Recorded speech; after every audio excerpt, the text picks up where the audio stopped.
गौतम बुद्ध ने अपने शिष्यों से कहा, एक आदमी की 4 पत्नियां थीं। समय बीतने पर वो बीमार पड़ा तो उसे अपनी मौत दिखने लगी। जीवन के अंत में वो बहुत अकेलापन महसूस करने लगा। उसने अपनी पहली पत्नी को बुलाया और उसे अपने साथ दूसरी दुनिया में चलने के लिए कहा। व्यक्ति ने कहा, मेरी प्रिय पत्नी, मैंने तुम्हें सबसे ज्यादा प्रेम किया, हमेशा तुम्हारा ख्याल रखा। अब मैं मरने वाला हूँ, तो क्या तुम मेरे साथ वहाँ चलोगी जहाँ मैं मृत्यु के बाद जाऊँ? पहली पत्नी ने जवाब दिया, मेरे प्यारे पति, मुझे पता है कि आप हमेशा मुझसे प्यार करते थे और अब आपका अंत करीब है। ऐसे में अब आपसे अलग होने का समय आ गया है। अलविदा मेरे प्रिय पति। इसके बाद उसने अपनी दूसरी पत्नी को बुलाया और मौत के बाद के सफर पर साथ चलने की विनती की तो दूसरी पत्नी ने जवाब दिया, प्रिय पति, आपकी पहली पत्नी ने आपकी मृत्यु के बाद आपका साथ देने से इनकार कर दिया, तो फिर मैं भला आपके साथ कैसे जा सकती हूँ? आपने तो मुझे केवल अपने स्वार्थ के लिए प्यार किया है। मृत्युशैया पर लेटे हुए शख्स ने अपनी तीसरी पत्नी को बुलाया और उसे भी वही सवाल पूछा। तीसरी पत्नी ने आंखों में आंसू भरकर उत्तर दिया, मेरे प्रिय, मुझे आप पर दया आ रही है और अपने लिए दुख हो रहा है, इसलिए मैं अंतिम संस्कार तक आपके साथ रहूंगी, आगे नहीं जा सकूंगी। उसकी चौथी पत्नी, जिसकी उसने ज्यादा परवाह नहीं की थी, चौथी पत्नी के साथ उसने हमेशा दासी जैसा बर्ताव किया था और हमेशा उसे फटकार लगाई थी। पुरुष ने सोचा कि अगर वो उससे अंतिम सफर पर साथ चलने को कहेगा तो वो पक्का मना कर देगी।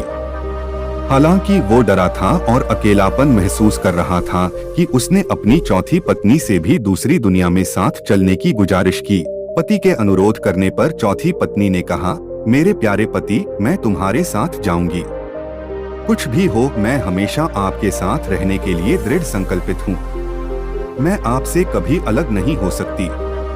गौतम बुद्ध ने अपनी कहानी समाप्त करते हुए कहा, प्रत्येक पुरुष और महिला की 4 पत्नियां या पति होते हैं और हर एक का खास मतलब होता है। पहली पत्नी या साथी हमारा शरीर होता है, जिसे हम दिन रात प्यार करते हैं। सुबह के समय हम अपना चेहरा धोते हैं, कपड़े और जूते पहनते हैं। हम अपने शरीर को भोजन देते हैं। हम पहली पत्नी की तरह अपने शरीर का ख्याल रखते हैं, लेकिन दुर्भाग्य से जीवन के अंत में शरीर यानी पहली पत्नी हमें अगली दुनिया में नहीं ले जा सकती है। शव का अंतिम संस्कार किया जाता है। बुद्ध ने कहा, जब अंतिम सांस हमारे शरीर को छोड़ती है तो चेहरे का रंग बदल जाता है और हम अपने उज्ज्वल जीवन को खोने लगते हैं। हमारे प्रियजन इकट्ठा होकर विलाप कर सकते हैं, लेकिन इसका कोई फायदा नहीं होता है। ऐसे समय में शरीर को अंतिम संस्कार के लिए एक खुले मैदान में रख दिया जाता है और सिर्फ सफेद राख बच जाती है। यह हमारे शरीर का गंतव्य है। भौतिक चीजों का तात्पर्य दूसरी पत्नी हमारे भाग्य, भौतिक चीजों, धन, संपत्ति, प्रसिद्धि, पद और नौकरी को दर्शाती है। हम इन सभी भौतिक चीजों से काफी जुड़ाव महसूस करते हैं, जिसे पाने के लिए हमने कड़ी मेहनत की है।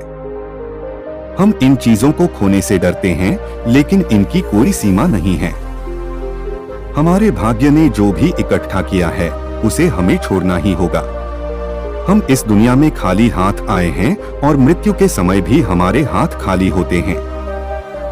जैसे दूसरी पत्नी ने अपने पति से कहा था, तुमने अपने अहंकार और स्वार्थ के लिए सिर्फ मुझे अपने साथ रखा और